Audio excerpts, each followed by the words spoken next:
तरफ जहां पर G20 शिखर सम्मेलन का आयोजन हो रहा है, दूसरी तरफ पहले सेशन के बाद प्रधानमंत्री मोदी ऋषि सुनक के साथ इस वक्त द्विपक्षीय चर्चा कर रहे हैं। लेकिन इसी बीच में G20 समिट के बीच एक नया सियासी घमासान पैदा हो चुका है और अशोक गहलोत की तरफ से जो ट्वीट किया गया था और उनके लैंडिंग के लिए, उनके पहुंचने के लिए G20 शिखर सम्मेलन में जो ट्वीट उनकी तरफ से किया गया था, उस पर अब गृह मंत्रालय की तरफ से जवाब आ गया है। गहलोत के किसी भी उड़ान पर रोक नहीं लगाई है, ये MHA क्लियर कर चुका है। अशोक गहलोत ने ट्वीट कर आरोप ये लगाया था कि मेरे हेलीकॉप्टर को उड़ान की इजाजत नहीं मिली, उदयपुर से हेलीकॉप्टर से सीकर नहीं जाने दिया, केंद्रीय गृह मंत्रालय ने उड़ान की इजाजत नहीं दी। ये अशोक गहलोत की तरफ से ट्वीट किया गया था, जिसके बाद MHA ने इसका खंडन कर दिया है, ये कहते हुए कि 4 रिक्वेस्ट आई थी CM ऑफ राजस्थान की तरफ से फ्लाइट परमिशन को लेके, जिसमें सीकर भी शामिल था, और MHA की तरफ से सब कुछ अप्रूव कर दिया गया था। आदिति नागर हमारी पॉलिटिकल एडिटर इस पर और ज्यादा जानकारी के साथ जुड़ चुकी हैं। आदिति, अशोक गहलोत का ये ट्वीट और उस पर MHA का खंडन।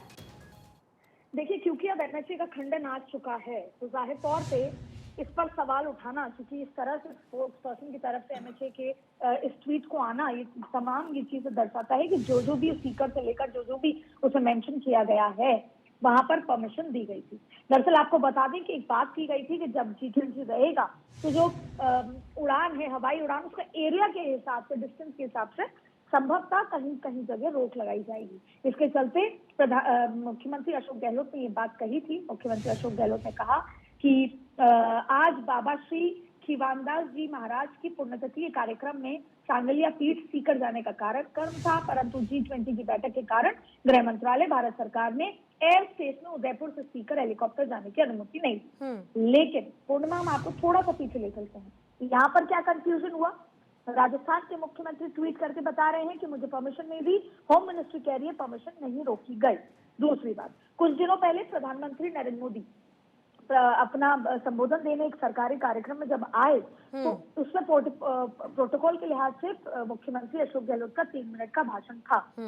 लेकिन तब भी ये कंफ्यूजन हुआ। प्रधानमंत्री ने कहा कि हमने मना नहीं किया, गहलोत साहब बोल रहे थे कि मेरे 3 मिनट के भाषण को रोक दिया गया।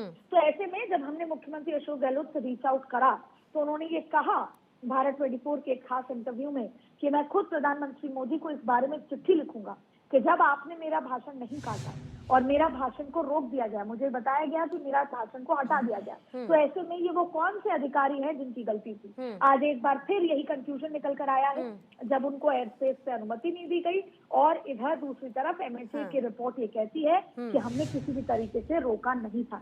ऐसे में संभवतः ये एक बड़ा कहीं ना कहीं लूप होल है और संभवतः मुख्यमंत्री अशोक गहलोत पिछली बार और इस बार के इस घटनाक्रम को लेकर प्रधानमंत्री मोदी को या गृह मंत्रालय को चिट्ठी जरूर लिखेंगे और ये पूछेंगे कि फिर जब हमारे और आपकी तरफ से कोई कम्युनिकेशन गैप है तो वो गैप कहां पर है, क्योंकि ये फिर पॉलिटिकल राइवलरी और बिल्कुल, और ऐसे बड़े आयोजन के बीच में इस तरीके की पॉलिटिकल बायस बातें अदिति सूट नहीं करती, क्योंकि एक बहुत बड़ा आयोजन हो रहा है और अगर किसी भी तरीके का कंफ्यूजन है तो इसको क्लियर करना चाहिए। बाकायदा इस ट्वीट पर MHA की तरफ से क्लैरिफिकेशन आ चुका है, ये कहते हुए कि हमने किसी इजाजत से इनकार नहीं किया। आदिति, आप बने रहिएगा, क्योंकि एक और बड़ी खबर यह है कि खड़गे को डिनर पर ना बुलाने को लेकर सियासत कैसे तेज हो रही है। कांग्रेस और बीजेपी में वार पलटवार हो रहा है। सबसे पुरानी पार्टी का राजनीतिक मुद्दे में इस्तेमाल, ये कहा गया है कांग्रेस की तरफ से। ये कोई राजनीतिक प्रोग्राम नहीं, ये कहती है बीजेपी अध्यक्ष को भी कार्यक्रम में आमंत्रित नहीं किया गया। जेपी नड्डा को रेफर करते हुए लिखा गया है कि जेपी नड्डा को भी आमंत्रित नहीं किया गया है।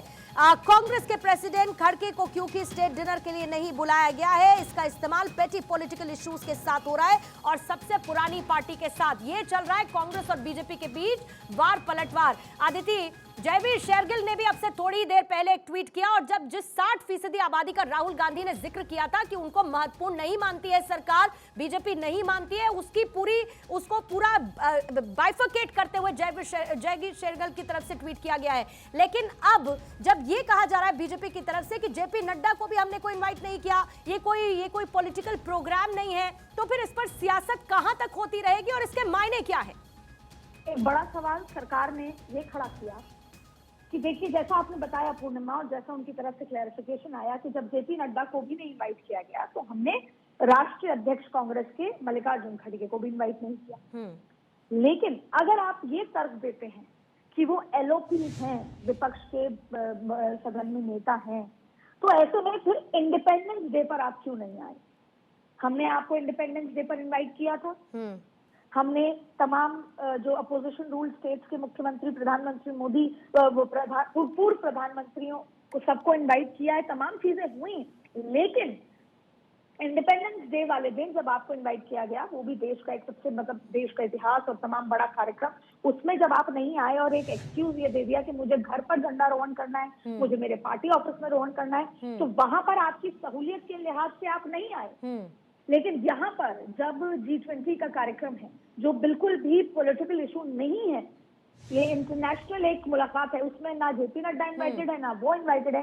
ऐसे में आपको केवल इसको पॉलिटिकल इशू क्रिएट करना है, वो भी उस समय जब G20 जैसा बड़ा और ये भी अदिति कहा जा रहा है कि सिर्फ सीएम और पूर्व पीएम को इसमें निमंत्रण दिया गया है, ये भी सरकार की तरफ से साफ कर दिया गया है। बहुत बहुत शुक्रिया अदिति हमारे साथ जुड़ने के लिए और उस पर जानकारी देने के लिए। और